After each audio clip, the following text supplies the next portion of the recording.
Aisyah, boleh mula ke Aisyah? Okey. Assalamualaikum dan salam sejahtera saya ucapkan kepada doktor dan rakan-rakan. Saya Hasya Adila selaku pengacara pada slot ini. Baiklah, kita akan teruskan taklimat kita dengan slot yang terakhir iaitu slot 9. Slot ini akan disampaikan oleh Dr. Haji Muhammad Taufik bin Haji Ahmed. Beliau memegang jawatan sebagai pensyarah kanan akademik IPG Kampus Ipoh dan Ketua Penyelaras Komponen dan Pakar Rujuk Amalan Profesional IPGM. Beliau juga berpengalaman sebagai Ketua Unit Praktikum selama 10 tahun. Sebelum kita memulakan taklimat, diingatkan untuk siswa-siswi sekalian mengisi pautan kehadiran yang akan diberikan pada akhir taklimat. Tanpa melengahkan masa, saya menjemput Dr. Taufik untuk menyampaikan taklimat. Bismillahirrahmanirrahim. Assalamualaikum warahmatullahi wabarakatuh. Salam sejahtera. Maaf Doktor, Semua? saya Ya. nak minta kita buka kamera boleh tak sebab kena buat laporan bergambar. Oh, kalau saya buka kamera, kamu semua kena buka kamera. Itu syarat dia. Okey. Kejap-kejap ya. Ada ke?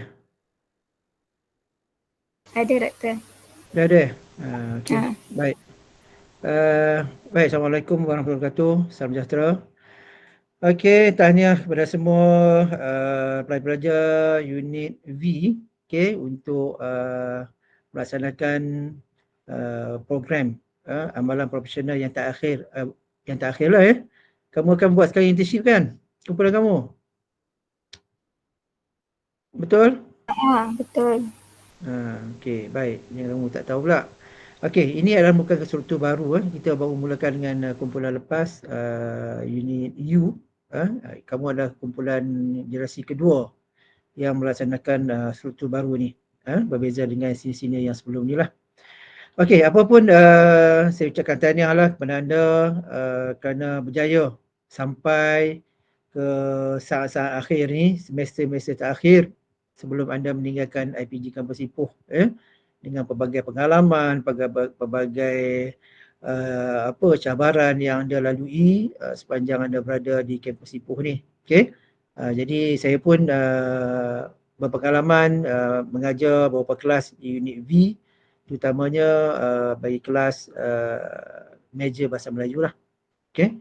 Jadi saya sangat berharap semua unit V dapat melaksanakan praktikum dan internship ini dengan jayanya tanpa sebarang masalah bagi melengkapkan kursus kamu sepanjang 5 tahun sepanjang kamu berada di dalam sistem pendidikan perguruan ini. Okey, jadi Aisyah, semua pelajar unit V ada berapa orang Aisyah? Apa dia Doktor? Unit V semua berapa orang? 374. Kenapa kat sini ada 200 lebih aja? Mana lagi yang lain? Kamu semua berada di kampung kan sekarang? Doktor. Itu mana lagi yang lain? 248 ni takkan share device juga kat kampung?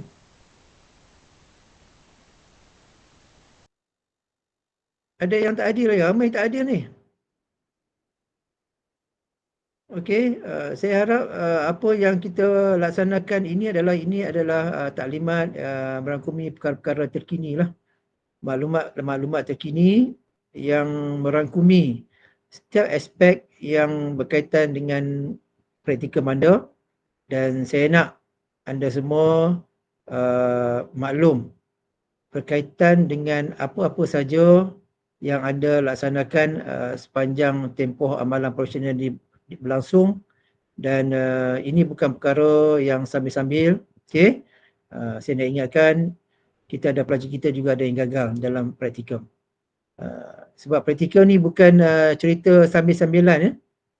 Ini adalah merupakan bagi saya tapisan terakhir lah sebelum kamu keluar IPG dalam sistem pendidikan kamu. Sebab dalam praktikum ni kadang-kadang kalau dalam sistem kita kuliah anda kadang pensyarah-pensyarah kadang ia kenal kamu mungkin boleh bertolak ansur, okay, dengan kamu. Tapi praktikum ni kita berada di luar kampus. dan kamu akan berurusan dengan bukan orang kampus, bukan dengan pensyarah anda. Anda berasa berurusan dengan guru besar, penolong kanan, guru-guru di sekolah, dan apa saja pelibatan kamu di sekolah semuanya diambil kira oleh pihak sekolah. Jadi jangan anggap anda boleh duduk suka-suka kat sekolah, nak buat apa saja yang anda rasa anda nak buat, anda boleh buat. Tapi anda kena ingat, banyak mata memandang, dan apa saja yang mereka tidak puas hati mungkin mereka akan melapor ke kampus. Jadi ingatan saya lah. Jadi tolong laksanakan tugas dengan sebaik yang mungkin. Bagi memastikan apa yang dilaksanakan ini berjalan lancar dan tidak mengganggu sistem pengajian anda yang boleh melibatkan anda terpaksa mengulang dan sebagainya. Okay, saya harap tak adalah berlaku kali ini.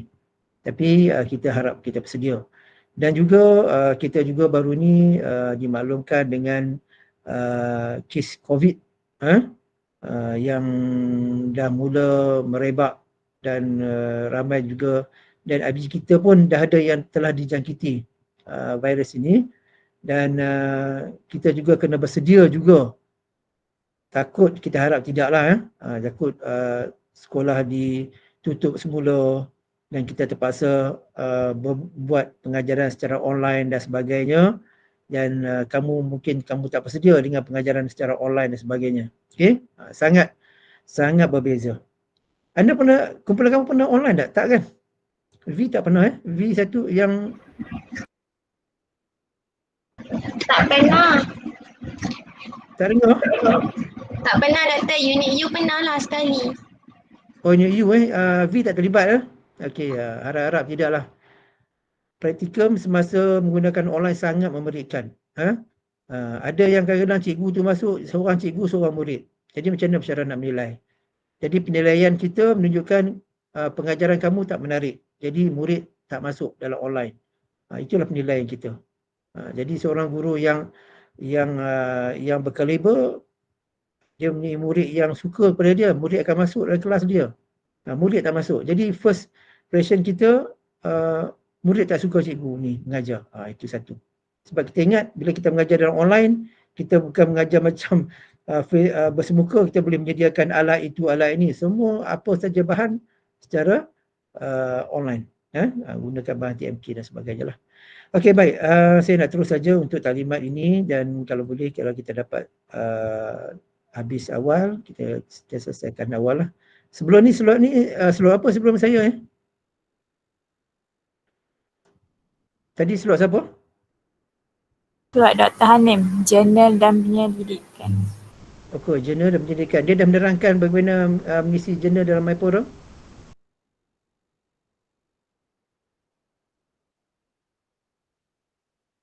Kamu tak dimaklumkan tak? Maklumat tentang isi jurnal dalam MyForum, Encik Nakai dah bagi tahu dalam hari pertama, slot pertama. Oh, dah bagi ya? Okey. Saya takut terlepas. Okey, baik. Saya akan...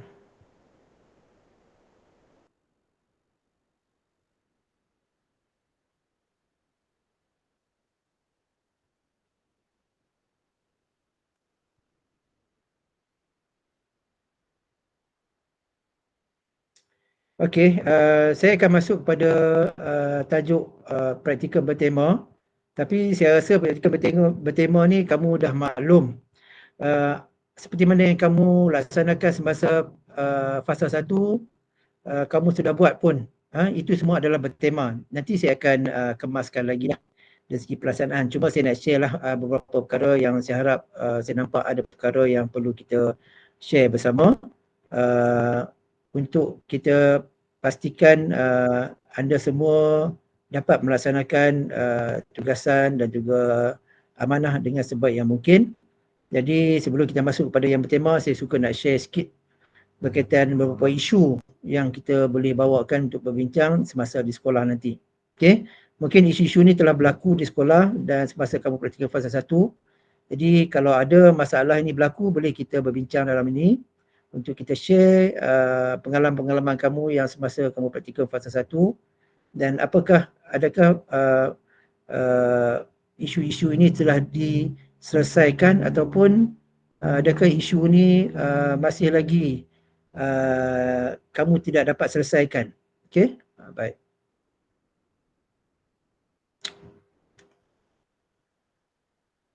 Okey, baik. Jadi kamu akan pergi ke sekolah tak lama lagi dan semasa kamu berada di sekolah nanti kita dulu sekolah yang pertama mungkin kita tak nampak.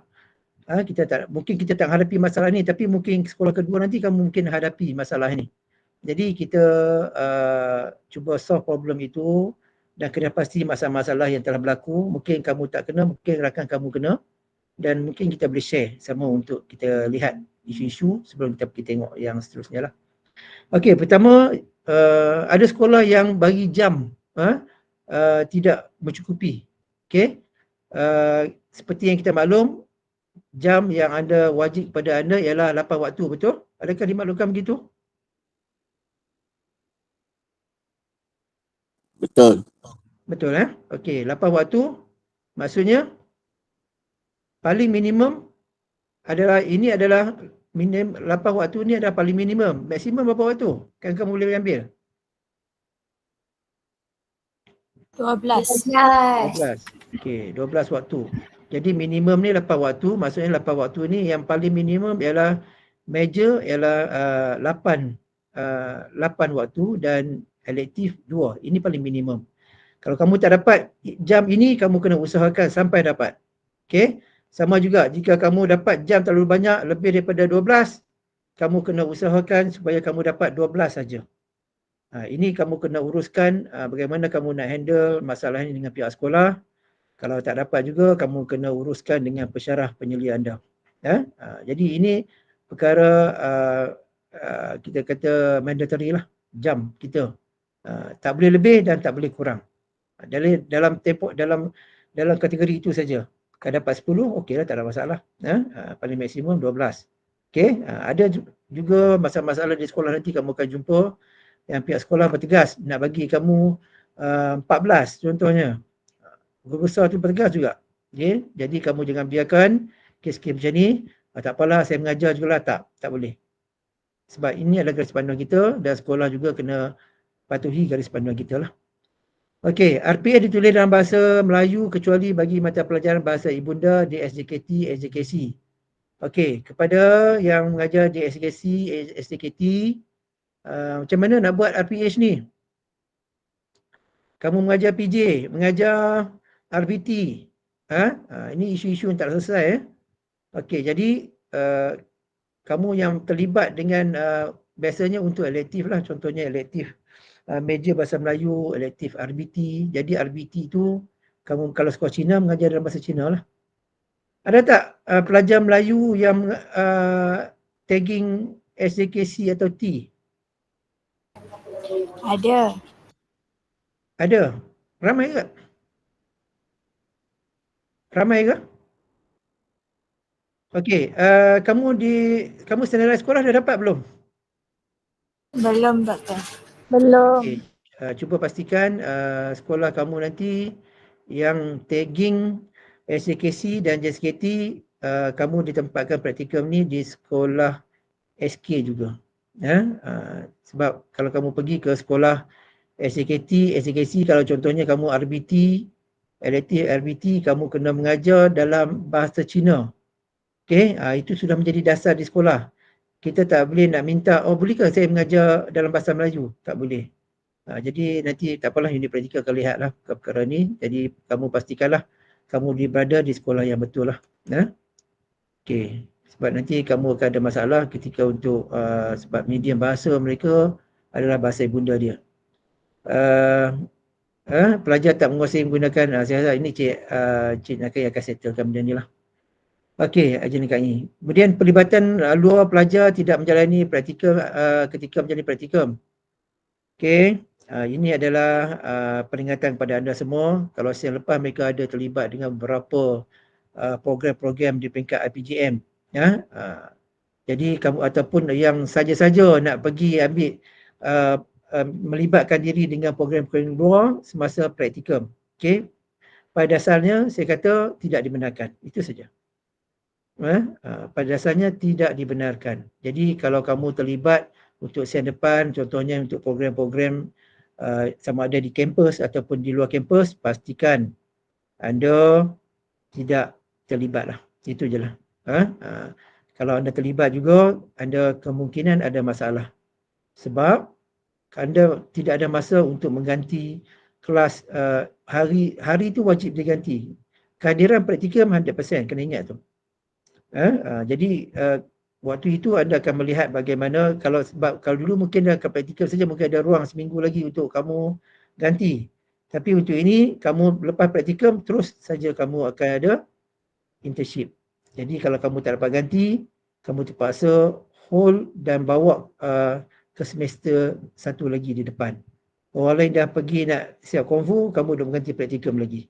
Dan kamu belum boleh ditamatkan lagi pengajian anda di IPG. Jadi kena fikirkan perkara ini, sebab perkara ini adalah mandatory berkaitan kehadiran untuk latihan mengajar. Okey. Penyelidikan pensyarah dilaksanakan tidak mengikut jadual. Jadual ni maksudnya kalau kata bilangannya kalau 5 lah. Jadi kadang-kadang pensyarah kita agak sibuk. Jadi kamu kena main peranan. Oh, pensyarah saya sibuk lah. Pensyarah saya sibuk sambil minggu ke 10 pensyarah tak datang lagi.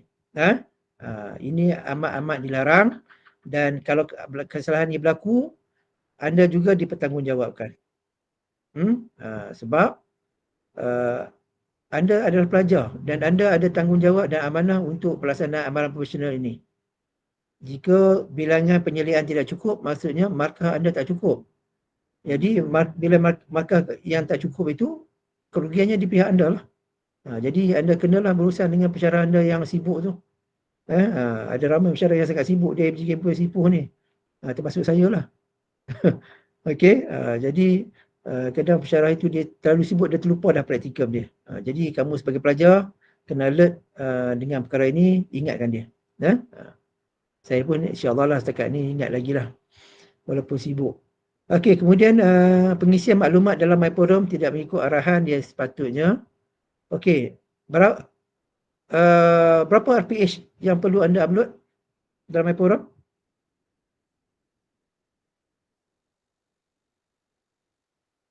Dah ditaklimatkan kan? IPG Ipoh? Yang masuk dalam MyForum ke doktor? Ya, yang kena upload RPH dalam MyForum berapa? 3. 3 tu apa? Yang dinilai. Yang dinilai. Adakah 3 meja? Pasti. Tapi meja dengan minor kan asing doktor? Ya. Yang diupload, yang perlu diupload tu apa? RPH apa yang perlu diupload?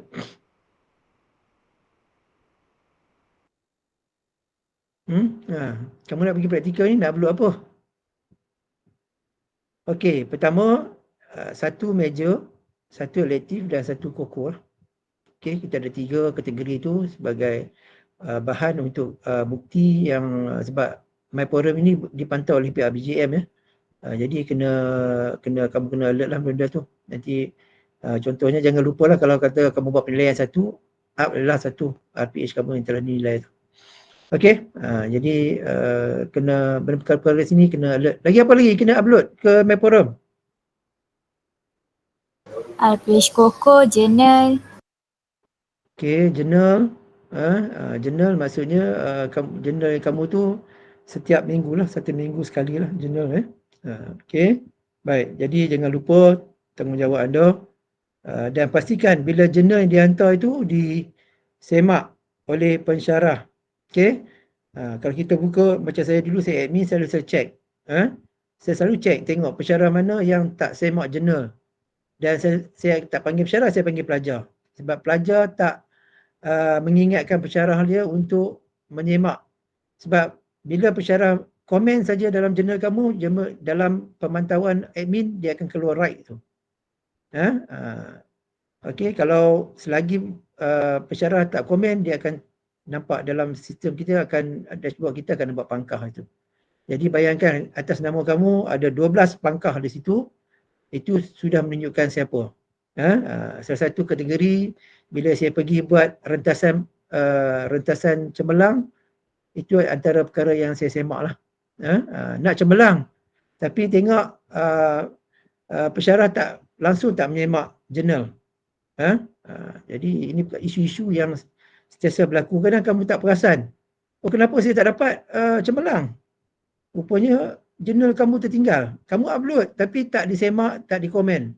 Jadi kesalahannya beradik pada kamu lah. Pensyarah itu tak ada markah pun untuk pensyarah tu. Jadi peranan kamu sebagai seorang guru kena alert, kena sentiasa maklumkan pensyarah. Okey, encik, betul. Saya punya jurnal saya dah up dah. Jadi minta tolong komen dan sebagainya. Sebab ini semua dipantau ya. Okey, itu ada dua benda yang kita, ada lagi tak yang kena upload? Dua tu ya, RPS dan juga jurnal. Okey, pensyarah tak laksanakan penilaian klinikal. Pensyarah datang ke sekolah, kemudian sepatutnya dia tengok dulu kamu punya RPS. Kalau tak tengok di sekolah pun kamu boleh email ataupun WhatsApp RPS tu untuk semakan pensyarah. Kemudian dia akan komen, itu adalah klinikal. Itu adalah klinikal. Dia akan komen sikit ke macam mana ke, dia akan masuk tengok. Dan selepas saja kamu diselia dan pensyarah itu akan membuat komen semula berkaitan dengan PDP. Saya rasa sekarang tak ada laku pensyarah yang macam tu. Okay, dulu memang adalah pensyarah saya dah kena pasti yang datang ke sekolah, kadang-kadang tak habis lagi menyelia, pensyarah dah balik. Kan? Jadi itu antara perkara yang kita buat pemantauan yang tidak dilaksanakan lah. Saya ni walaupun saya berada di Ipoh, tapi saya memantau melihat pelaksanaan amalan profesional ke 27 buah IPG.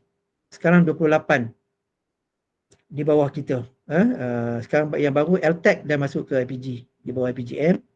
Jadi saya adalah orang yang bertanggungjawab memastikan pelaksanaan amalan profesional di Malaysia ni berjalan lancar dan mengikut garis panduan. Kamu, seperti saya cakap, kamu adalah duta. Ipoh adalah duta praktik amalan profesional. Okay, mungkin rakan-rakan kamu daripada IPG lain telefon tanya, Ipoh buat macam mana? Ipoh buat macam mana? Kadang pensyarah dia sendiri ataupun unit praktikum dia sendiri pun kadang dia tak refer kepada saya. Kadang dia minta pelajar dia refer sesama pelajar untuk pelaksanaan. Jadi anda adalah duta lah. Jadi tolong beri maklumat yang betul. Sebab orang kemungkinan akan refer kamu sebagai IPG Tier 1 amalan profesional. Kita adalah lead untuk praktikum 1 Malaysia. Selalu saya ingatkan. Jangan memalukan saya lah. Nanti meletup kes Ipoh melaksanakan praktikum tak ikut garis panduan. Benda tu akan datang kepada saya lah. Walaupun saya bukan KU praktikum, tapi saya penyaras amalan profesional di 27 IPG. Mana-mana IPG yang tidak melaksanakan amalan profesional dengan mengikut garis panduan, saya akan pergi. Jadi jangan malukan saya, jangan buat hal di Ipoh.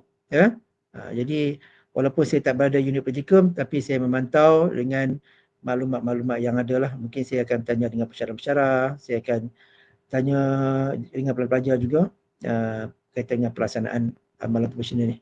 Okay? Jadi tolong jaga, kita sama-sama bertanggungjawab untuk melaksanakan apa-apa sajalah.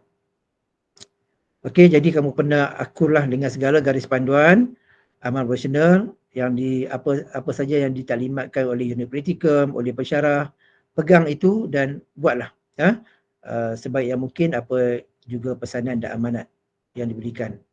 Okey, pengisian borang tidak lengkap, ya, ini maksudnya borang kehadiran, borang melibatkan tuntutan, guru bimbing, nanti kamu kena uruskanlah ya. Kamu pun, saya tak nak panjang ini sebab kamu pun dah ada pengalaman. Jadi pastikan borang-borang yang melibatkan unit praktikum ni lengkap. Okey. Lengkap ni maksudnya apa saja dalam, contohnya dalam portfolio anda. Segala dokumen yang perlu ada lah. Kamu telah diberikan senarai semak, ada orang yang menyimpan. Nantilah. Nantilah itulah yang paling lama yang saya dengar. Sampai hujung minggu, sampai hujung praktikum tak lengkap-lengkap. Kadang mungkin pensyarah itu dia tak tegas, tapi dia menilai anda. Okey.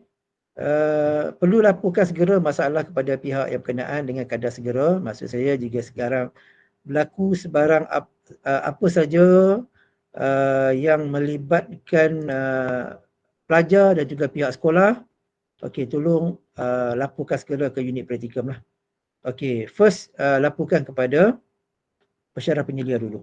Okey, jadi pensyarah penyelia akan ambil tindakan lah. Mungkin kamu sendiri tak boleh nak handle masalah itu, mungkin melibatkan pentadbiran dan apa-apalah. Mungkin apa-apa saja gangguan di sekolah dan sebagainya. Jadi kamu juga akan terlibat dengan bagaimana peraturan-peraturan di sekolah. Waktu praktikum ni kamu pegang dua peraturan. Pertama, satu adalah kamu takluk pada peraturan IPG dan juga satu pada peraturan di sekolah. Dua-dua kamu kena akur. Okey, jadi selagi tak menyalahi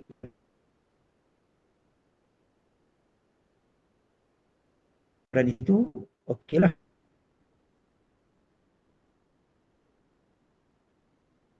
Kamu kena contact unit praktikum lah. Mungkin saya cakap tadi lah, pensyarah kamu kalau sibuk, mungkin kamu mengadu pada pensyarah pun dengar ya tak dengar je, lebih kurang je kan. Dia pun kamu nampak tak ada tindakan apa-apa. Jadi jangan biarkan masalah itu berlarutan. Okey, contact unit praktikum, unit praktikum dan JNKI, Puan Sadatul yang boleh membantu. Okey, kita tak nak kes-kes ni meletup di sekolah, mengatakan pelajar IPG Kampus Ipoh ni bermasalah lah, itulah ini, sedangkan kita dengar pada satu pihak. Daripada pihak kamu kita tak dengar. Jadi bila ada kes begini, kita akan turun buat pemantauan untuk siasatan lah. Bukan siasatan bagaimana, mungkin kita akan bantu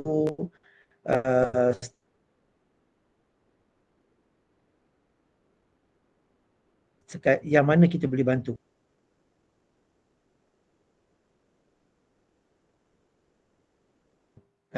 Kalau benda perkara itu tidak mati garis panduan kita, kita akan bertindakan ke pihak sekolah dan mungkin kita akan tanyakan pihak JN sebagainya akan melibatkan oleh pihak sekolah. Sebab kita adalah satu sistem yang sama. Okey, pihak sekolah tak perlu ikutlah IPG punya, ikut yang sekolah punya. Yalah, sekolah kita patutlah kita akur dengan sekolah. Tapi IPG juga, mereka pihak sekolah juga perlu akur. Sebab kita juga telah di-endorse oleh di bawah KPM. Jadi mereka perlu akur lah. Okey, pelaksanaan refleksi praktik RPP. Okey, ini kamu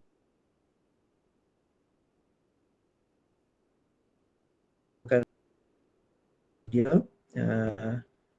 Okey, pelajar dibebani tugas di luar skop praktikum. Ini pun isu-isu yang selalu berlaku lah. Sekolah yang memberi tugasan yang sangat melampau.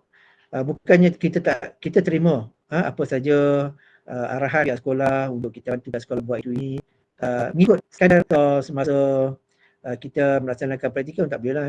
Jadi boleh berbincang dengan guru pembimbing. Kalau perkara itu berlaku, kalau guru pembimbing pun tak boleh nak handle, mungkin boleh berbincang dengan guru besar, pentadbir. Ini adalah antara tata langkah yang kita perlu buat lah. Okey,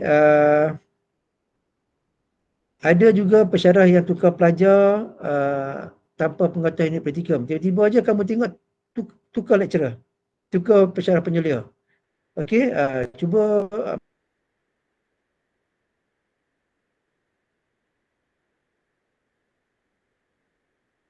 dengan praktikum. Kadang pertukaran ini kadang mereka tak maklumkan kepada praktikum. Ini adalah satu kesalahan lah. Jadi saya pun ada kes berlaku mana pensyarah tukar pelajar dan sebagainya. Jadi kalau kamu tengok saja pensyarah tukar pensyarah lain. Jadi perkara ini tidak boleh berlaku. Jadi biasalah melalui unit. Okey, baik. Kita ada pukul berapa? 5, Doktor. Pukul 5. Ya? Pukul 5. Okey, tak boleh cepat sikit. Okey, kemudian bilangan penyeliaan tak mencukupi seperti ditetapkan. Yang saya katakan tadi lah. Sepatutnya dia pergi 5 kali. Pensyarah tu pergi 3 kali je. Jadi dia ingat dah cukup. Tapi sebenarnya dalam sistem tak cukup. Bila tak cukup, melibatkan markah anda dalam sistem. Dia kata tak apalah. Sepatutnya 100% di situ dah hilang, dah tinggal 70% saja. Jadi yang hilang markah tu kamu. Jadi apa saja bilangan penyelesaian itu mesti cukup. Kemudian membuat 2 penyelidikan dalam waktu yang sama. Saya tak tahulah perkara ni ada aduan pada saya di mana berlaku pensyarah membuat, kalau di dalam bilik darjah tu mungkin susah, tapi benda ni berlaku di Padang. Ini aduan telah diadukan. Contohnya PG lah. Jadi pensyarah itu menyelia 2 padang. 2 pelajar diselia serentak. Ini tak boleh berlaku. Ini tak boleh berlaku. Okey. Jadi jika berlaku lagi perkara seperti ini, mungkin ataupun pensyarah itu minta kamu buat pengajaran di luar kelas.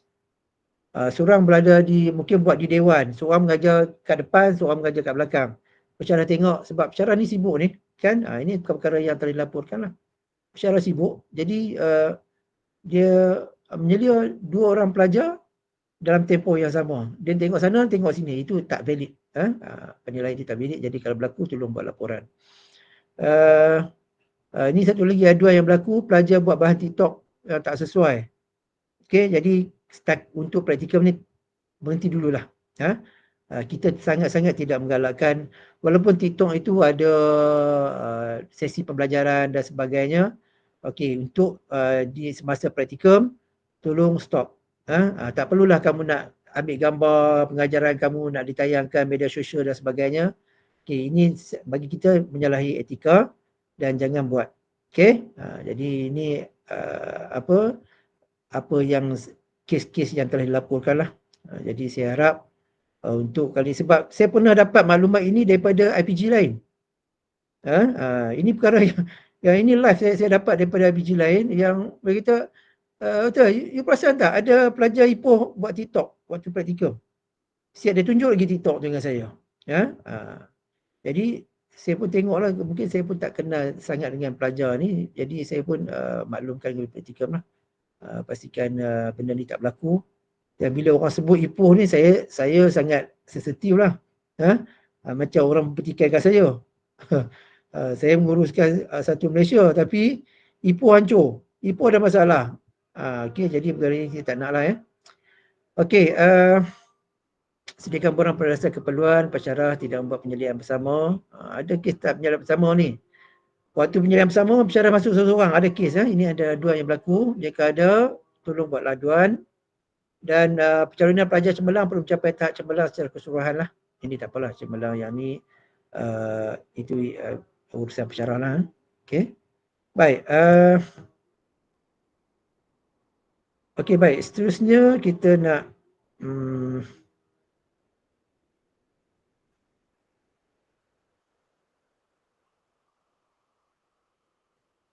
okey, saya nak bincang sikit berkaitan dengan penyertaan profesional. Okey. Ada tak dalam senang semak kamu kena buat penyertaan profesional? Ada tak? Ada. Ada. Macam mana kamu buat penyertaan profesional? Apa yang kamu buat? Apa yang perlu ada dalam penyertaan profesional tu?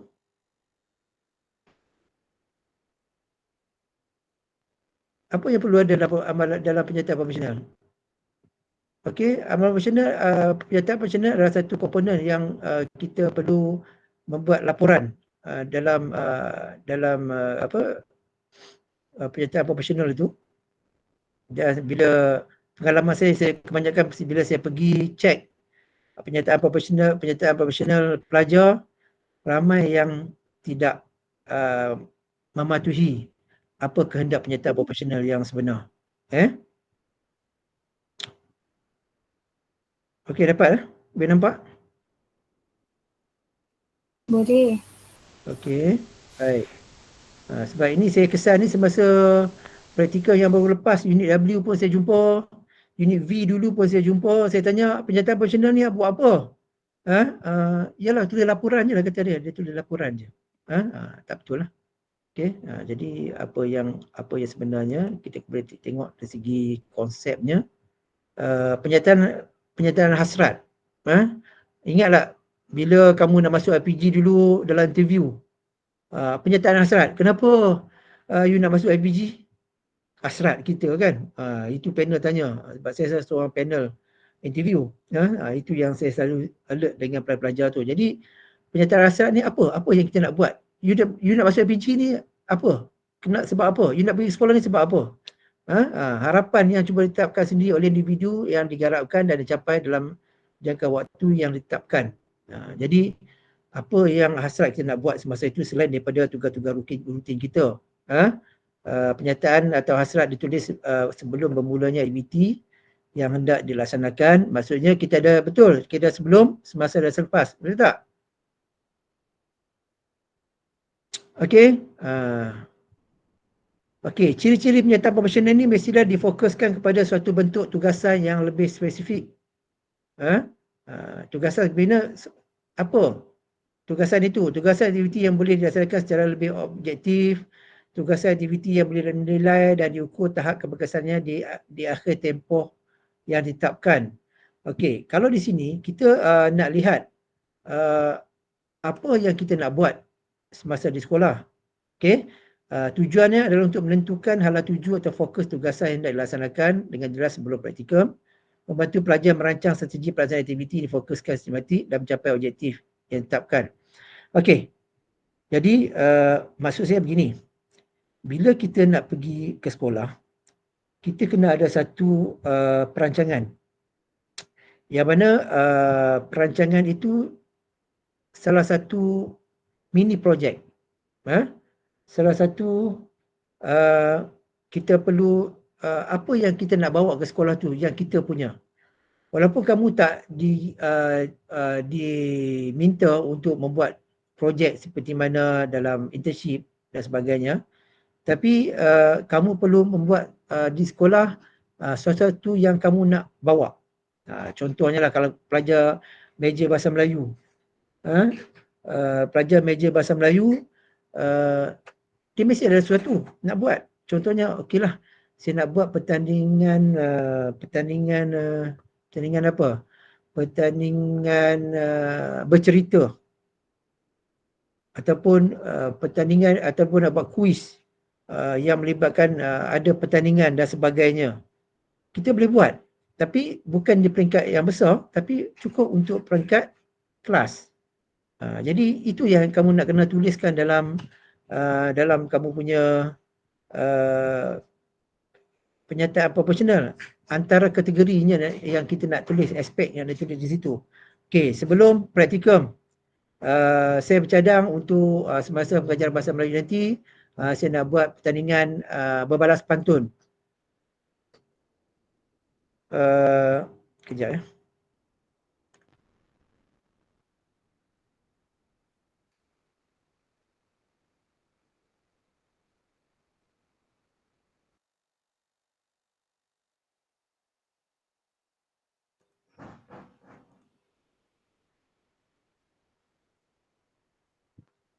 Okey, baik.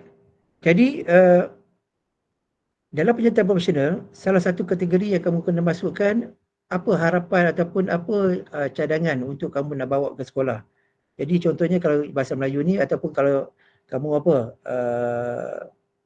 PJ, mungkin kamu nak buat pertandingan peringkat dalaman antara murid-murid yang kamu mengajar. Jadi buat penyataan itu sebab kita nak tengok dari segi ada juga aspek kepimpinan itu berlaku. Sebab aspek kepimpinan dinilai. Jadi pensyarah akan tengok penyataan profesional anda. Okey, cadangan kamu dalam praktikum nanti nak buat pertandingan berbalas pantun murid tahun 6 yang kamu mengajar. Okey, cadangan. Okey, semasa kemudian semasa pula dia ada sebelum, semasa dan selepas. Semasa, okey, bila semasa kata guru saya kata dia tak cadangkan you buat pertandingan pantun. Mungkin mungkin dia nak buat pertandingan berisi saja. Contoh. Jadi dah berubah apa yang kamu cadangkan. Okey, tulis dalam percakapan profesional, pihak sekolah mencadangkan untuk membuat pertandingan berisi saja melibatkan murid tahun 6. Jadi apa yang kamu cadang tadi tak berlaku, tapi pihak sekolah mencadangkan begini. Itu adalah proses. Buat dalam penyataan profesional semasa. Okey? Dan semasa tu kamu buatlah laporan sikit, ada bergambar dan sebagainya untuk lampiran. Dan ini memberi kredit kepada kerja buat anda. Okey, dan kita ada penyertaan profesional selepas. Okey, kalau selepas kita bagaimana kita nak buat penulisan itu, dan kalau di sini kita tengoklah sebelum praktikal ni tadi saya kata tadi mungkin dalam pengajaran mata pelajaran itu kita nak buat satu projek sikit lah, nak buat inovasi ke apa sikit, kita boleh tulis. Mungkin kita ada planning untuk core curriculum, kamu sangat minat dengan core curriculum, boleh buat. Pilih satu.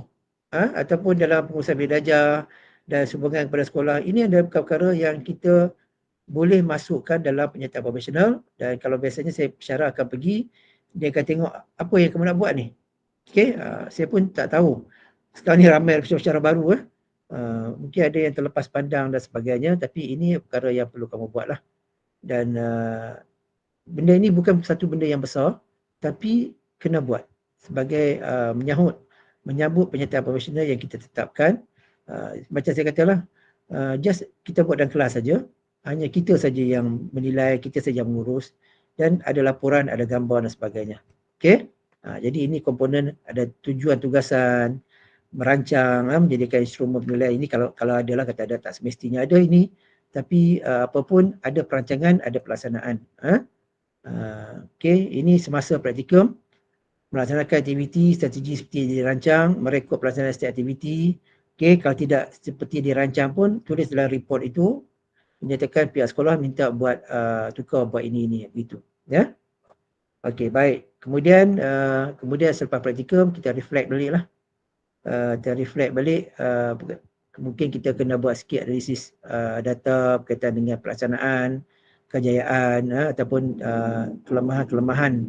kelemahan yang ada yang semasa pelaksanaan. Okey? Baik. Jadi itu adalah perkara yang saya nak touch sikit-sikit lah. Jangan kamu bila orang datang kamu tak tahu pula bila saya cek penyertaan profesional tak betul. Tak betul. Jadi itu yang selalu saya tegur pelajar. Itu pelajar saya tak apalah, saya tegur lah. Tapi pelajar kamu dengan penyedia lain mungkin dia tak tahu. Jadi sebab kita punya portfolio ni kamu kena simpan tau. Sebab dalam MQA semua kalau dia minta mana portfolio pelajar, ataupun semasa kamu nanti nak interview, kamu ada interview kan untuk latihan SPP. Okey, dalam interview nanti panel akan tanya mana portfolio praktikum. Saya selalu pelajar pesan pada pelajar semasa interview bawa portfolio praktikum tu. Itu adalah evidence yang sangat besar kepada panel. Panel tak kenal kamu, tapi dia boleh kenal kamu melalui hasil kerja buat kamu semasa kamu melaksanakan praktikum. Ini antara perkara yang biasa diminta oleh panel temuduga SPP. Dia tak kenal kamu pun, tapi bila dia buka kamu punya portfolio, dia tengok senarai semak, dia tengok bahan dalam itu. Senarai semak ada, bahan tak ada. Ini sangat berbahaya lah. Okey, saya rasa untuk penyertaan profesional itu dah selesai. Okey, saya nak touch sikit-sikit saja. Boleh faham ke ni apa yang saya cakap ni? Faham. Edina, Boleh. faham? Mirza?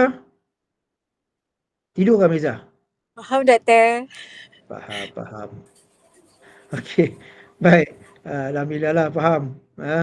Jangan saya cakap ni macam kering alio saya je saya cakap. Dalam pergi kat sekolah, buat ikut kamu, suka kamu je ya. Okey, baik. Kemudian saya nak sentuh sikit sebelum kita masuk yang akhir bertema, kita dah sampai pukul 5 kan. Jadi saya sebenarnya saya nak ambil ruang ni yang banyak. Banyak saya nak share dengan anda, tapi masa yang agak terhad ni kita ambil lah yang mana yang mampu sajalah. Jadi saya suka berkongsi-kongsi maklumat dengan anda supaya anda alert lah dengan perkara yang berlaku. Walaupun ini praktikum yang kedua, tapi saya suka berkongsi dengan anda lah. Dengan pengalaman pelajar yang lepas.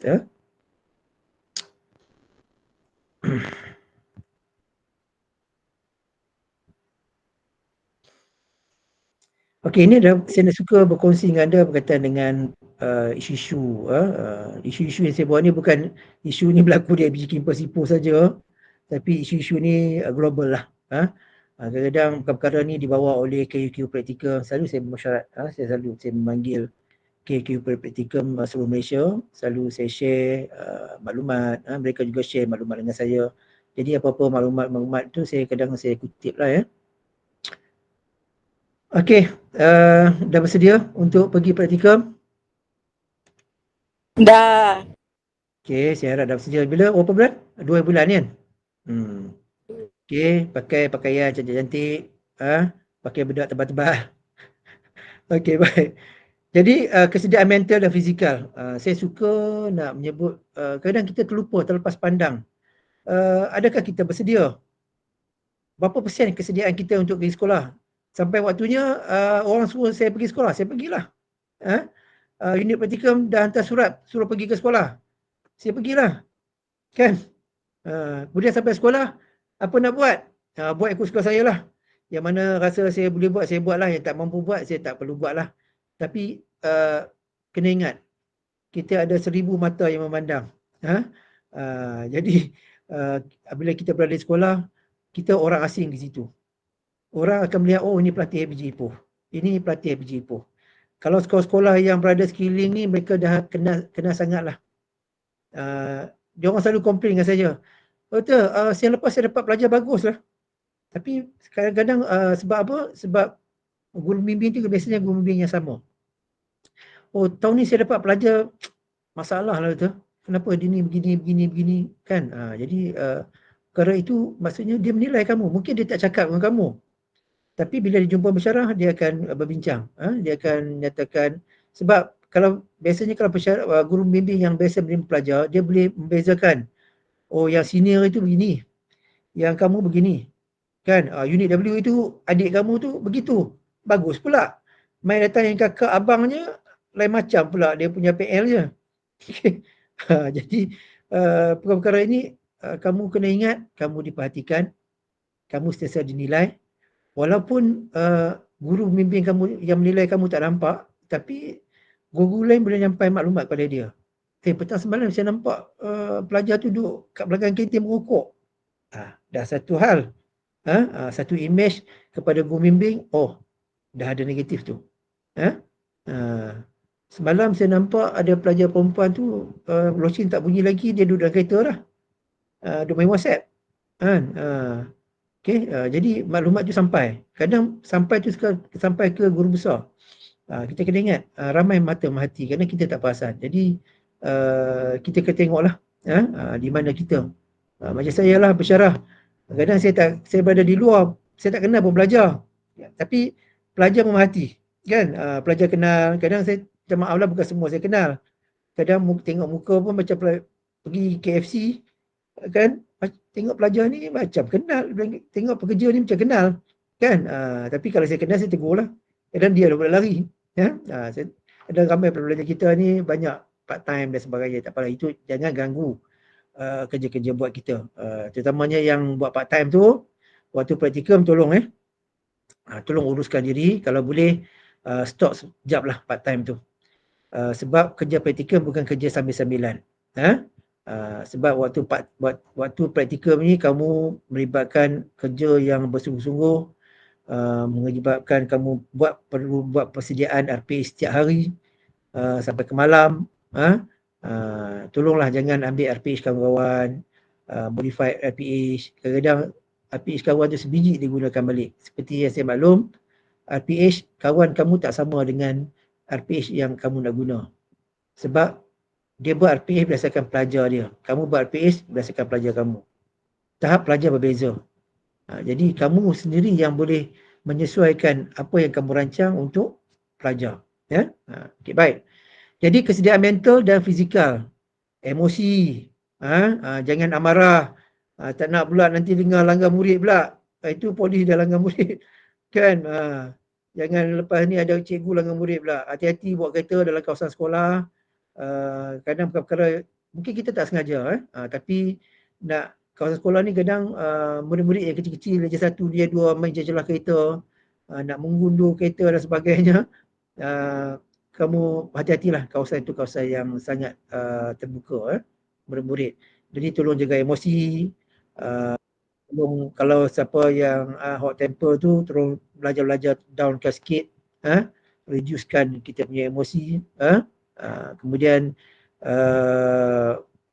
yang ada orang yang sangat sensitif, cuba latih-latih kurangkan sikit sensitivity tu. Jadi ini perkara yang kita perlu tengoklah.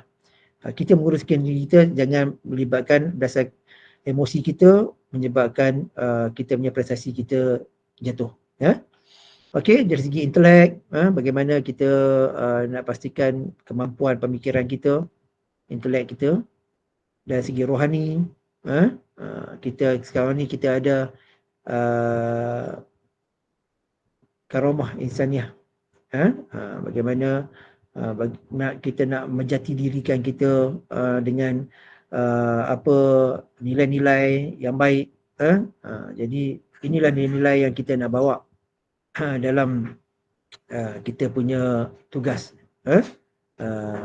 Menguasai kemahiran, berkemampuan, mahir tak nak mengajar bahasa Melayu, mahir tak nak mengajar bahasa Cina, mahir tak. Ini dah fasa 2, ingat, bukan fasa 1. Pesyarah akan menganggap kamu orang yang sudah mahir. Kalau fasa 1 kita pesyarah ni, oh ini fasa 1, kita masih menerima yang apa, kamu masih dalam era persediaan baru. Tapi fasa 2 kita tak menganggap begitu. Fasa 2 maksudnya kamu dah melalui satu tempoh praktikum dan sekarang kamu berada dalam tempoh yang sangat matang untuk membuat pengajaran. Tidak ada alasan-alasan menyatakan yang saya tak tahu itu, tak tahu ini. Ada yang pelajar yang praktikum fasa 2 datang kepada pesyarah macam dia tak belajar apa-apa. Ini yang pernah saya jumpa ya. Saya harap tak jumpalah lagi. Dia jumpa pesyarah, dia masuk pergi praktikum, pesyarah terpaksa mengajar A to Z semula. Itu tak sepatutnya berlaku sebab kamu dah berada di fasa 1. Jangan mengharapkan pesyarah itu nak bimbing kamu macam kamu bimbing pelajar fasa 1. Kamu fasa 2. Jadi tunjuk kemampuan kamu yang kamu adalah seorang guru, pelatih pada praktikum fasa 2. Dari segi pengalaman, dari segi jangan sampai nak kawal kelas pun ada masalah lagi sepatutnya lah. Patutnya 12 minggu itu dah cukup. Fasa 1 dah cukup untuk melatih kamu mengawal kelas. Dari segi kemahiran mengajar, semua dah kamu kuasai dah. Ini fasa 2 waktu kamu nak mempersembahkan sesuatu yang TikTok, sesuatu yang terbaik untuk pesyarah. Okey, sebab pesyarah yang akan menilai. Okey, baik. Seterusnya, ni. Malam main game, malam main TikTok, ini, jangan pergi tidur kat sekolah. Kita pernah dapat guru snap gambar pelajar tidur kat sekolah. Jangan jadi muka kamu, kalau kamu kena tangkap sini, kamu letak muka kamu kat sini nanti. Ganti gambar kartun ni.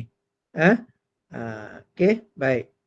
Jadi tolong bersedia dengan dengan fizikal yang sesuai. Okey. Penempatan. Kamu semua duduk asrama, duduk rumah sewa kan? Tak ada yang duduk rumah sewa luar ya? Ada tak? Yang jauh?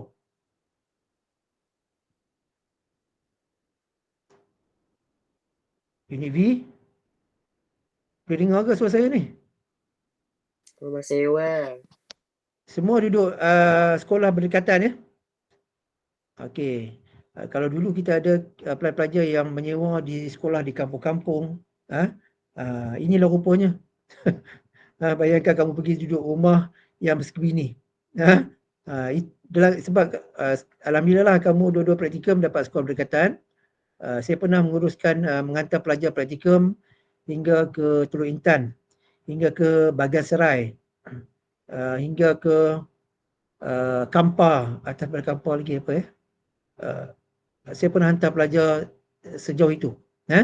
Dan ada dihantar sampai ke pelosok kampung. Ada yang duduk rumah yang macam gini. Kat kampung tak ada rumah. Naik rumah sewa pun tak ada. Akhirnya duduklah rumah sewa yang ada. Jadi Alhamdulillah lah kamu kali ini ditempatkan sekolah yang tak jauh daripada IPG dan boleh berada tinggal di rumah sewa kamu. Okey. Ini ada masalah tak ni? Semua okey? Ada masalah? Ada. Elon baru dapat kan? Jadi peringatan semasa praktikum ni nak pakai duit banyak. Okey. Kita kena ingat mungkin ada rakan-rakan kita yang susah. Jadi tolong buat persediaan untuk praktikum dan kita mungkin nak gunakan wang untuk urusan membeli bahan-bahan bantu mengajar. Pelajar saya yang lepas saya tengok sangat alert, sangat bersedia. Setiap kali saya pergi dengan bahan kostumnya dan sebagainya UNW, saya nak mencadangkan untuk cemerlang. Dan setiap kali saya pergi dia membuat persediaan yang sangat rapi dengan kos yang agak tinggi jugalah bila melibatkan dari segi melihatkan bahan-bahan yang disediakan tu. Setiap kali saya lihat bahan yang berbeza-beza dan melibatkan kos. Jadi tolong gunakan kewangan yang sesuai lah. Okey. Transport macam mana okey? Okey doktor. Okey. Ada yang tumpang kereta kawan? Ada. Jangan lupa apa? Tuai minyak. Tong minyak. Pandai. Jangan lupa tuang minyak kat kereta kawan. Ini syok sedap je tumpang kereta kawan. Minyak tak hulu. Alah kawan tinggal dia kat hostel. Ini pernah kes berlaku ya. Kawan pagi-pagi dia menjerit kat unit praktikum, dia kena tinggal. Bila kita siasat tanya, rupanya dah 2 bulan tumpang kereta kawan, tak pernah bayar duit minyak. Last kawan dia tinggal dia, pengurusan telefon ke unit praktikum. Pelajar ni tak hadir. Bila kita siasat tanya, rupanya dia kena tinggal. Dia tanya kawan dia, tak pernah bagi duit minyak. Jadi ini bukan perkara, kadang kita nampak perkara ini simple lah. Alah, dia banyak duit kot, tak payahlah nak share duit minyak. Dia anak orang kaya, tak boleh. Okey? Okey, hari pertama sampai awal lah. Jangan pintu dah nak tutup, kamu baru sampai. Guru pelatih dah sampai, disambut dengan apa? Disambut dengan kapet merah. Okey, baik. Itu first impression yang pihak sekolah tengok, ini guru pelatih ke? Ini guru pelatih kita tahun ni ya. Bagus. Okey. Jadi pastikan setiap hari sampai awal ke sekolah dan bersedia untuk melaksanakan tugas. Kalau kawasan itu, kalau kawasan kamu di Ipoh sana jam, bersedialah untuk datang lebih awal. Kalau kamu sendirilah manage. Hari pertama tu dah pergi ke sekolah tu, tengoklah timing. Ataupun sehari sebelum ke sekolah tu, pergi dulu ke sekolah, tengok timing jalan raya trafiknya bagaimana. Okey, bersalaman salam lah, jumpa cikgu, bertegur, tapak, siapa. Tapi janganlah main hentam je. Laki dengan laki, perempuan dengan perempuan lah, kan nak bersalam pun. Okey, tunjukkan kejelikitan kita, kemesraan kita dengan cikgu-cikgu di sekolah. Itu first impression yang kita boleh tunjuk lah. Kalau melibatkan jantina, kalau mungkin pelajar India, pelajar Cina, kamu kena sensitif lah walaupun kamu pelajar India dengan Cina ke. Kalau jumpa guru-guru yang beragama Islam, tak perlulah salam. Jika berlainan dengan jantina itu, tak perlulah kita ajar, kamu sendiri alert dengan perkara sebegitu. Okay. Sekarang dah ada kes COVID, jadi cuba elakkan, cubalah kawal. Kalau bersalam tu salam lah. Jadi kalau kita ada tahu cikgu tu ada kes dan sebagainya, murid kita ada kes, kita bersedialah. Okay, baik. Kemudian terima tugas diberikan oleh guru besar dengan ikhlas. Kami tak boleh, kami tak buat itu, kami tak boleh buat ini dan itu, ini tak boleh buat, semua tak boleh buat. Garis panduan ini tak. Kita kena ada bagaimana kita nak tolerate dalam kita segi hubungan. Jadi ada caranya, ada kaedahnya. Kalau kita perkara itu kita tak boleh buat pun, ada cara untuk kita menolaknya. Bukannya kami kampus tak dibenarkan buat itu, buat ini, tak. Kita kena buat penjelasan, kami diberi ini. Kalau tugasan luar boleh buat, tapi begini-beginilah. Itulah kepandaian kamu. Okey, pakaian, beramah mesra dengan guru, libatkan diri dalam aktiviti sekolah. Jangan kata, kami tak boleh masuk mesyuarat, tak berkaitan. Ikut guru besar. Kalau guru besar kata, okey, semua guru pelatih pun terlibat, terlibatlah. Pakaian sopan, okey, yang lelaki, pakaian, yang perempuan, kadang pakaian tu jaga ketat sangat ke, kan? Jadi bersopanlah. Yang non-Malay, non-Muslim, pakaian, kalau pakai skirt tu pastikan bawah lutut, kan? Itu industry standard. Walaupun kamu pergi sekolah Cina, contohnya, cikgu sana boleh aja bawa pakai baju atas pada lutut, pakai baju, pakai skirt atas pada lutut. Kenapa saya tak boleh? Jadi kamu tak boleh lah. Itu urusan cikgu tu dengan pentadbir sekolah. Tapi kamu, saya kata kan, kamu terikat dengan peraturan IPG. Jadi pentadbir tak benarkan, tak perlulah. Jadi pakai pakaian sesuai. Name tag pakai, bagi lelaki, tali leher, pakai kemas. Ni tali leher kadang ada, kadang tak ada. Okey. Jadi yang perempuan tu tudung, jangan over sangat. Nanti dia pakai hari tu brand dark. Ada brand dark? Ada tudung brand dark kan? Ada. Ya kan? Dia nak tunjukkan brand dark dia tu kan. Dia letaknya bunga-bunga lah, brush dia keliling berkilat-kilat, tak sesuai lah kan. Jadi pakai yang sesuai lah. Okey. Jadi kita kena tengoklah persedia untuk observation dan sebagainya lah. Okay, saya nak lanjutkan sikit ni. Pelaksanaan untuk PDP, konsep, ilmu pengetahuan, kemahiran tu ada, tahap keyakinan. Ada yang tiba-tiba tak yakin balik dah. Sebab dah lama tinggal praktikum, keyakinan tu dah kurang. Jadi kena bina semula keyakinan itu.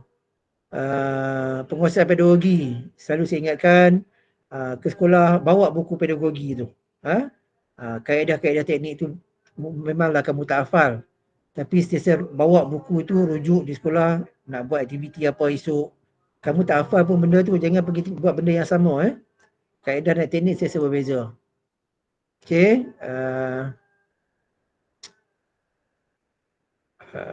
Okey, ini tak apalah.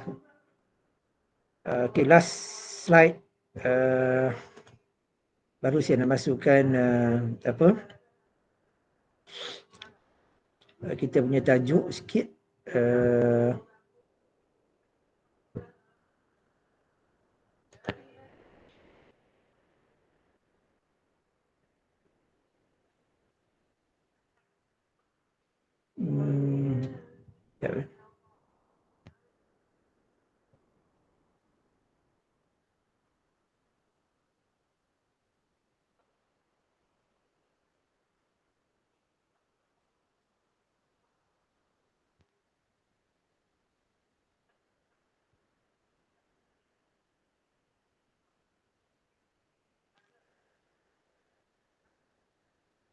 Besok ada slot lagi ke? Besok ada taklimat lagi ke untuk belajar?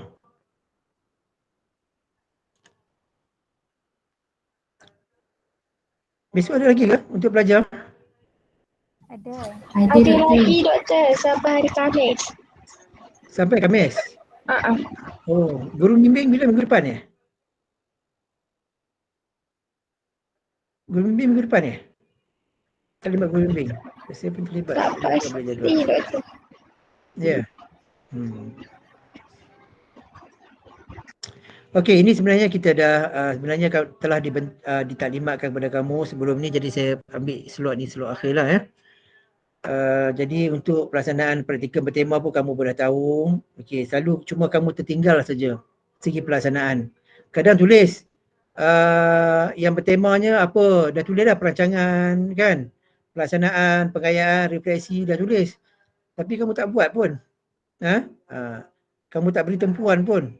Okey, jadi perkara ini kamu kena lihat semula, ingatkan semula, rujuk semula. Saya ingat saya punya slide kat saya ni dalam portal praktikum pun ada, boleh rujuk semula tema ni, refresh balik, dan nota-nota ni pun saya rasa dah ada untuk simpanan kamu yang praktikum yang lepas.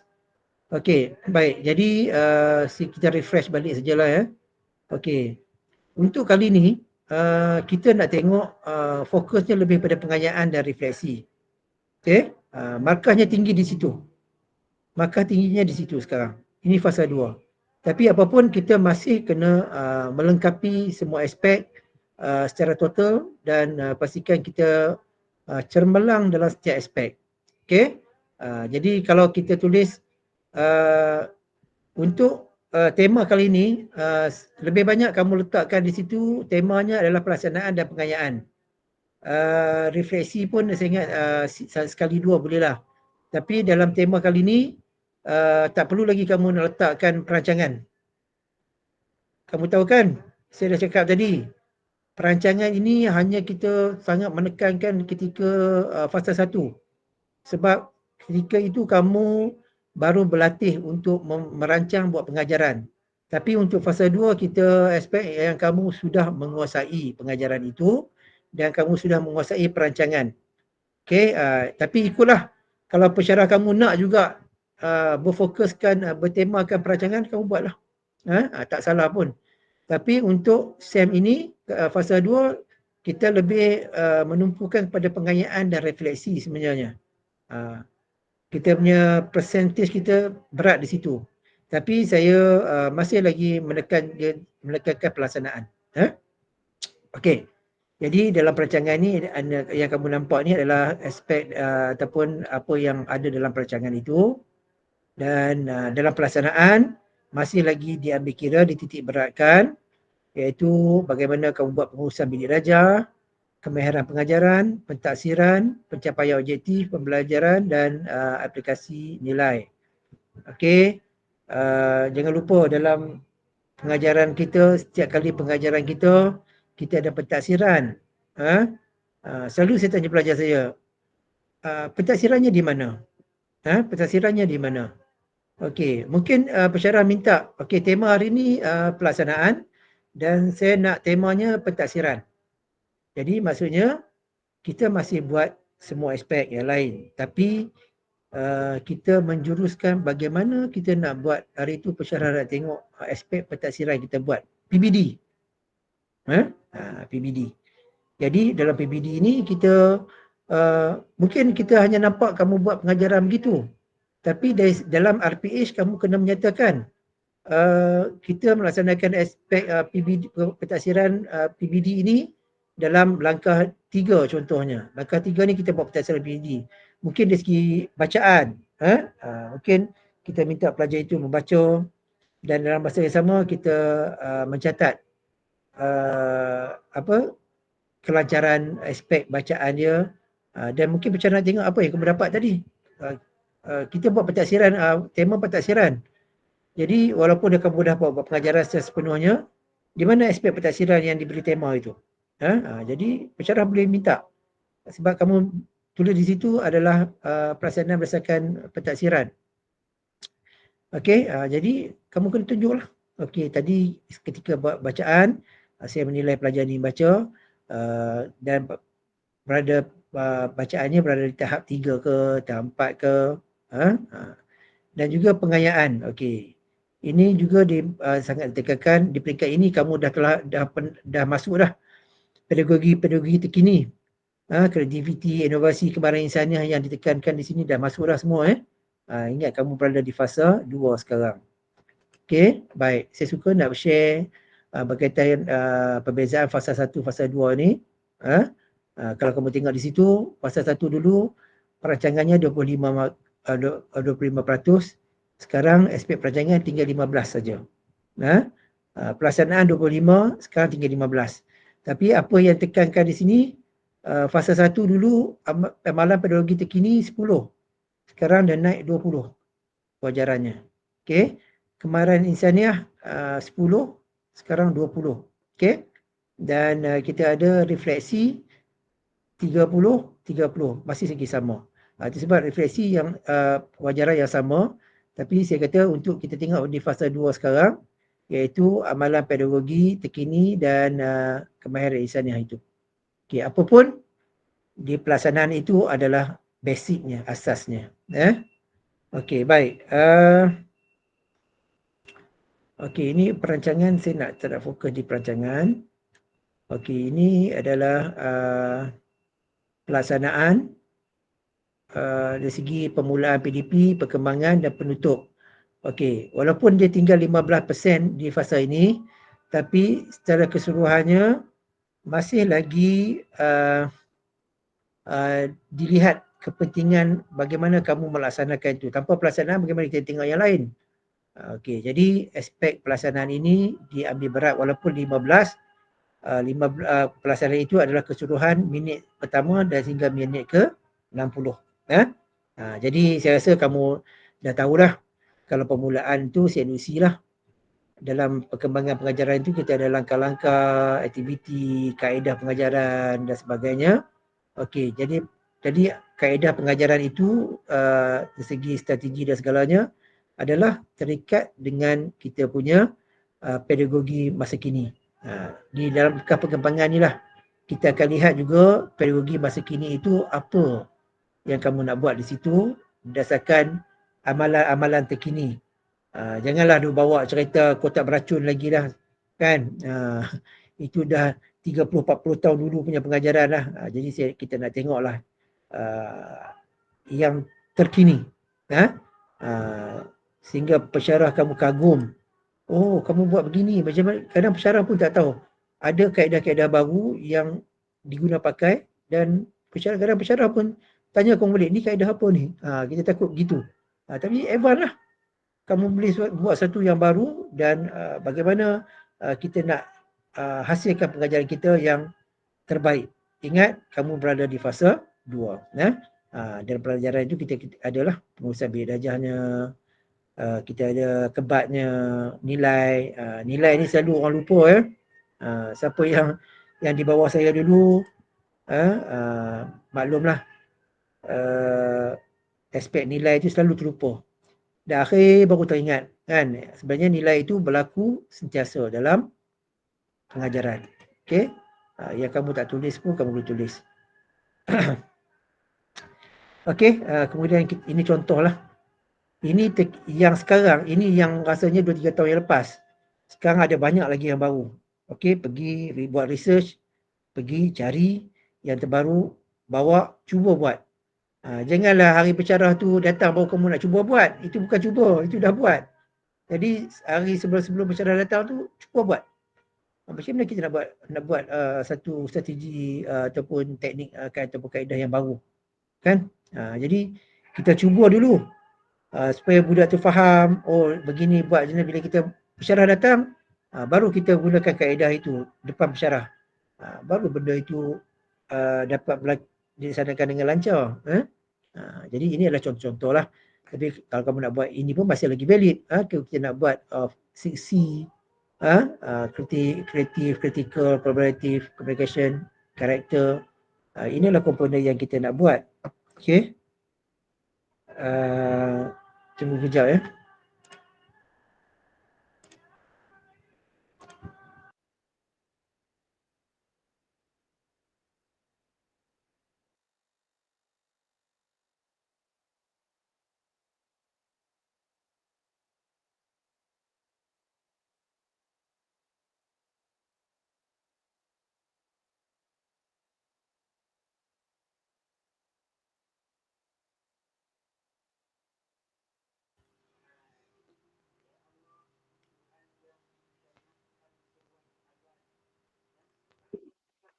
Okey, saya rasa yang berkaitan dengan amalan pedagogi terkini ini adalah perkara yang perlu kamu alert lah dari segi pelaksanaan.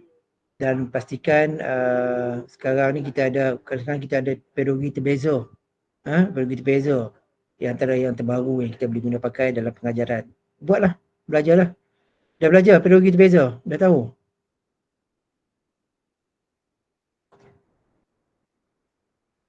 Dah ada input ke pattern pedagogi terbeza?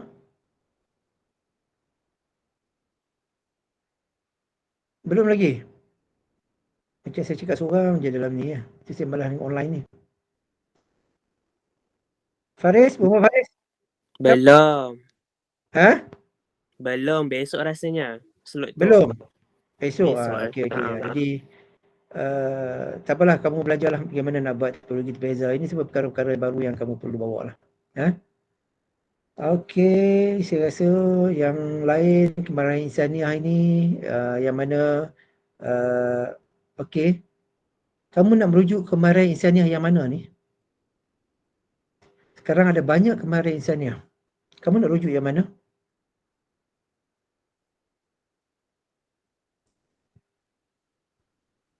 Sekarang kita ada edisi terbaru kemarahan insaniah tahun bila?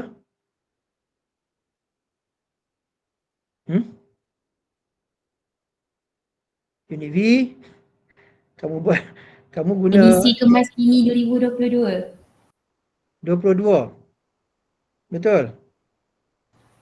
Semalam Encik Sufian ada cakap edisi Kemas Kini 2022.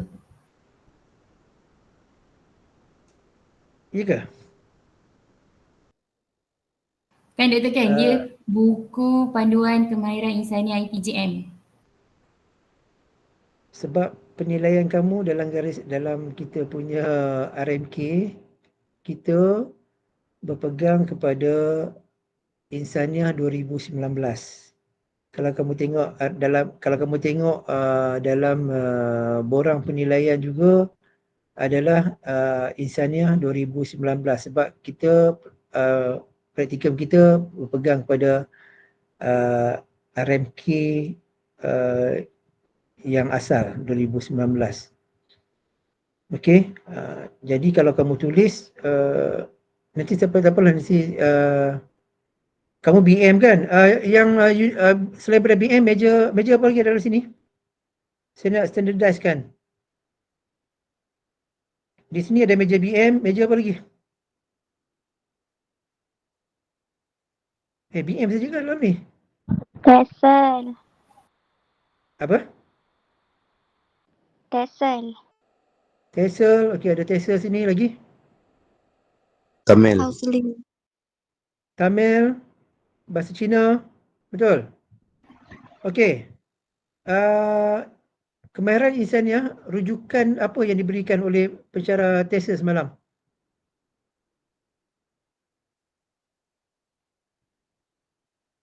Ada tak? Dalam taklimat jabatan untuk merujuk kepada kemarahan insaniah.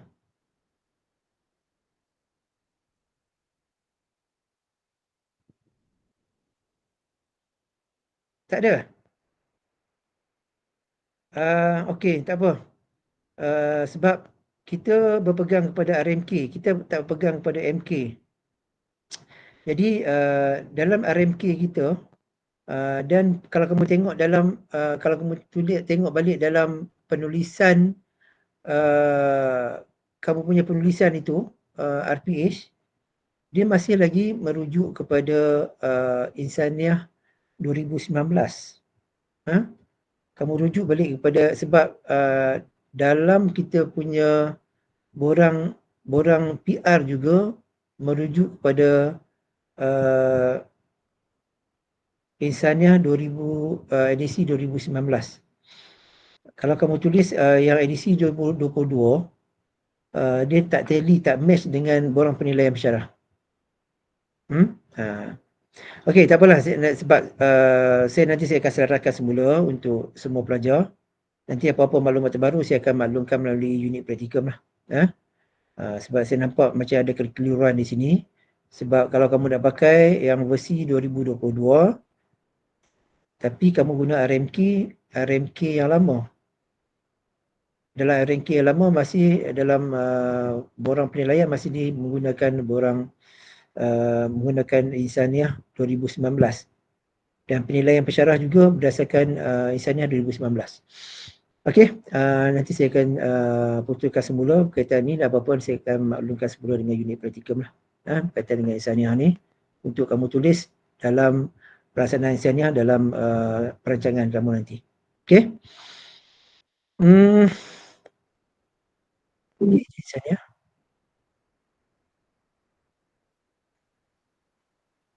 Okey, refleksi kamu dah 30. Jangan lupa refleksi kamu melibatkan juga dalam jurnal dan juga refleksi selepas pengajaran.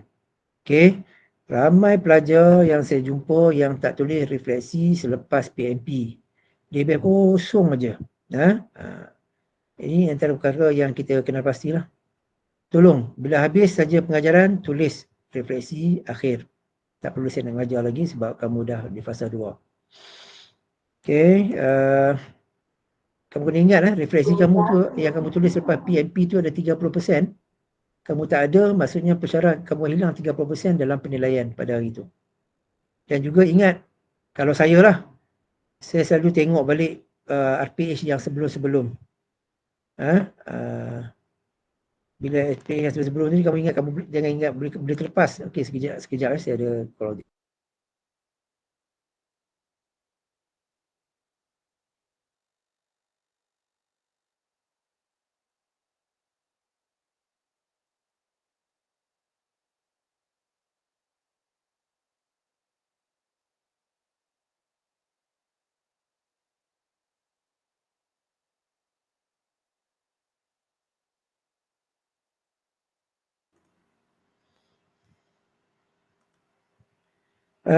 Untuk core curriculum dah dapat talimat?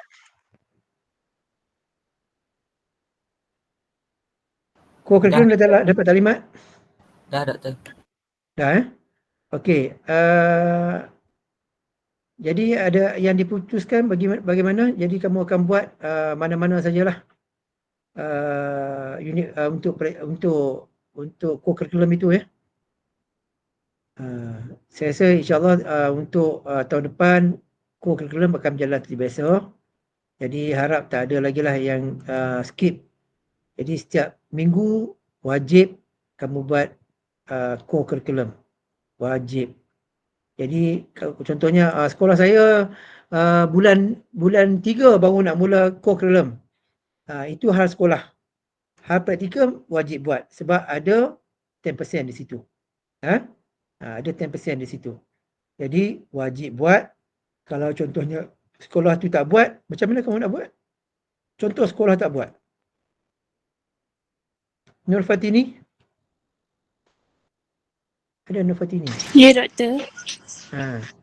Kalau sekolah tu tak, kamu unit mana ni? Saya BM. B1. BM? B1 ya? Ya. Okey. Okey, kalau sekolah kamu tak jalankan core curriculum pada bulan 1, mungkin dia kata bulan 3 baru nak start. Ada sekolah yang lambat. Bulan 3 baru nak start core curriculum. Kamu nak buat macam mana ni? Semalam Puan Zahra kata buat je ikut takwim. Ikut takwim macam mana? Ikut takwim sekolah? Jadi kalau 2 bulan tu tak ada core curriculum, tak adalah core curriculum kamu? Juga tak boleh juga macam tu, Doktor. Habis? Macam mana? Kalau ikut takwim? Buat je kot. Buat je kot. Itu yang isu itu saya nak tanya. Macam mana yang kamu nak buat?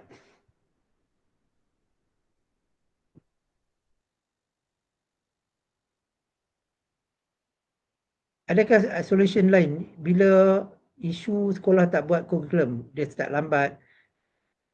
Maksudnya dalam minggu pertama dah kamu ataupun minggu kedua dah kamu kena mula dah dengan curriculum sebab ada 10% penilaian curriculum di situ. Mesti ada laporan, mesti ada laporan aktiviti. So, macam mana? Intan? Ya, Doktor. Macam mana nak buat?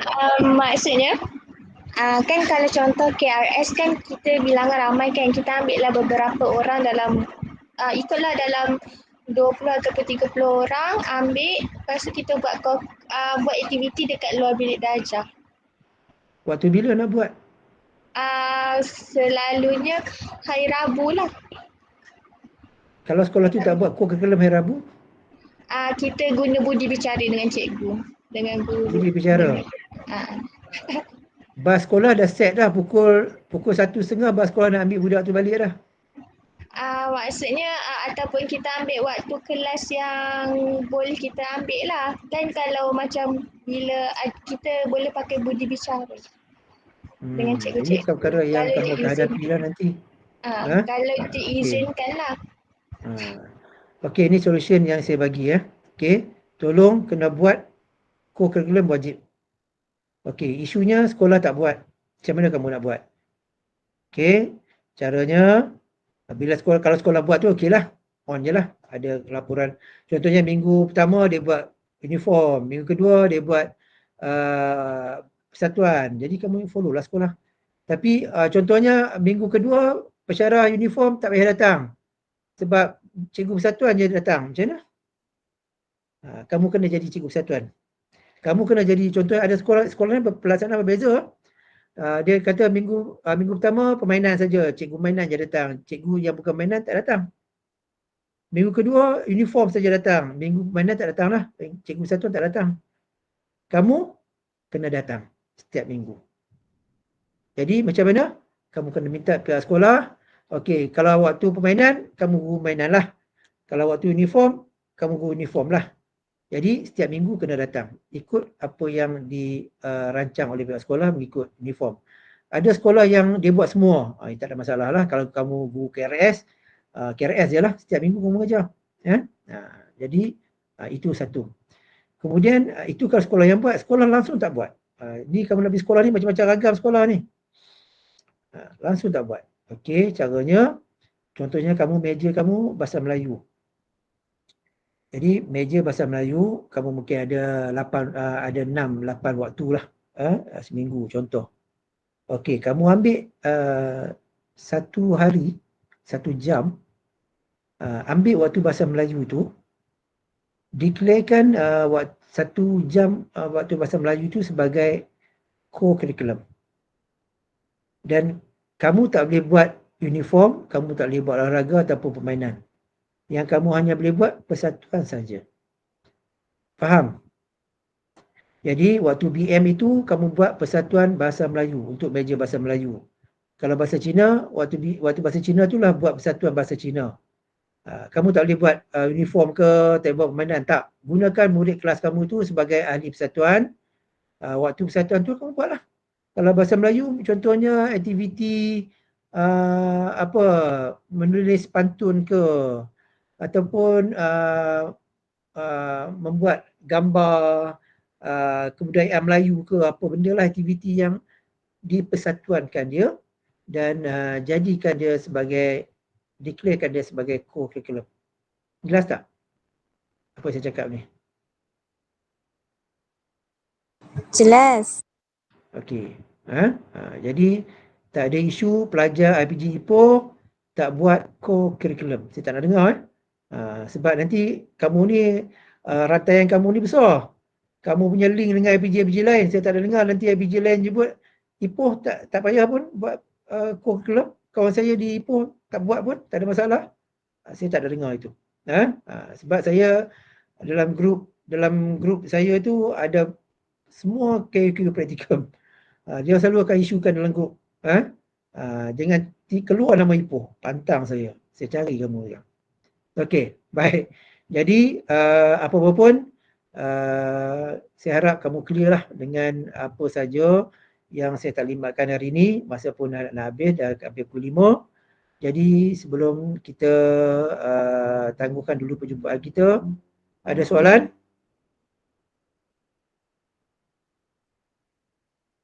Tak ada soalan. Memanglah dalam online memang tak ada soalan. Saya tahu dah. Nak tanya pun kadang ada benda nak tanya tapi takut nak tanya. Kan? Kalau ada nak tanya, direct tanya dengan saya supaya saya boleh settle semua masalah-masalah kamu. Mungkin masa tu berlaku semasa praktikum 1 dan kamu tak dapat menyelesaikan pun masalah itu. Ada tak? Tak ada masalah? Alif? Tak ada masalah Alif? Tak ada doktor. Tak ada? Belum ada lagi? Belum ada. Belum ada lah. Nanti pergi sekolah pun kamu hadap lah nanti. Okey, jadi apa-apa pun saya doakan supaya pelaksanaan praktikum untuk kali ini lancar dan tidak ada pelajar yang gagal, dan patuhilah setiap apa kerja buat. Jangan sampai kena tangkap tak buat RPH. Okey. Kalau kamu kena tangkap tak buat RPH sekali, dah boleh diambil tindakan. Ingat, kita ada 3 surat amaran yang boleh dikeluarkan. Amaran ketiga maksudnya kita gagalkan lah. Itu je lah. Jadi saya harap doakan tak ada apa-apa yang berlaku. Jadi patuhilah setiap apa kerja buat dalam praktikum nanti, dan pastikan anda sihat. Ada BIG tak Sam ni? Tak ada ya? Kamu dah habis BIG semua dah habis ya? Tak ada. Dah. Tak ada ya. Alhamdulillah. Sebab BIG ni besar satu kes juga. Dia pergi Panjat Bukit, jatuh patah tangan. Pergi Panjat Bukit, balik menjerit pekik. Ada pelajar Sam lepas. Sebab tu saya larang pergi BIG semasa praktikum ataupun sebelum praktikum. Sebab banyak risiko. Alhamdulillah lah kita Ipoh itu BIG tak ada masalah, tapi saya dapat aduan daripada PG lain yang patah tangan ada. Bila patah tangan dia tak boleh pergi praktikum, impact dia kena mengulang. Mengulang dia di semester akhir nanti. Macam sekarang lah, waktu semester 2 nanti, contohnya semester 1 dia gagal, dia injured, dah tak boleh pergi praktikum, patah tangan, tak boleh pergi praktikum, dia terpaksa mengulang semasa fasa 2. Fasa 2 macam kamu, orang buat fasa 2, dia baru buat fasa 1. Dan selepas itu, orang dah keluar praktikum, dah keluar konvo, dia terpaksa tambah 1 semester lagi untuk buat praktikum. Setiap bulan, dia tak boleh konvo dengan rakan yang sama. Sangat risiko. Jadi saya maklumkan kepada kampus-kampus BIG buat selepas praktikum. Ada satu kes yang call saya itu emergency. Pelajarnya balik daripada ada satu kampus, balik praktikum menjerit-jerit. Balik BIG menjerit-jerit sampai dia masuk kelas, dia hanya berdiri saja tengok murid dia sampai 1 jam. Tak bercakap apa-apa. Kalau ikutkan, gagal lah. Jadi praktikum dia merujuk pada saya itu, saya kata gagalkan dia dulu. Dan buat laporan dia sakit. Dan pelajar itu terpaksa praktikum, terpaksa mengulang nanti semasa dia buat fasa 2. Jadi kita cubalah elakkan perkara-perkara yang tak begini. Hati-hati semasa tempoh praktikum. Bawa kereta, bawa motor.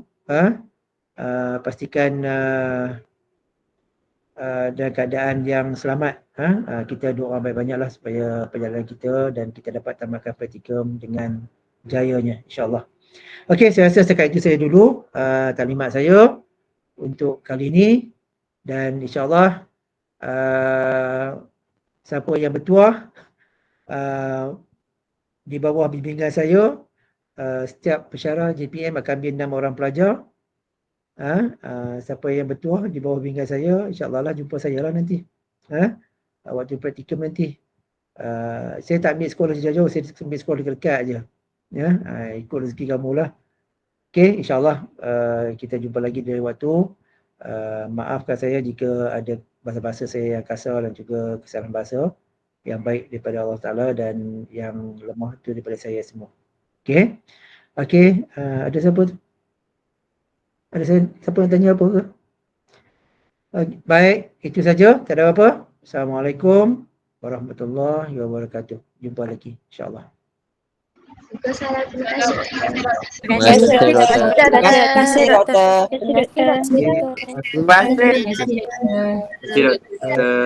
Baik, jumpa lagi. Terima kasih doktor. Terima kasih doktor. Terima kasih doktor. Macam-macam saya dengar. Okey, baik, terima kasih. Terima kasih doktor. Terima kasih doktor. Thank you doktor.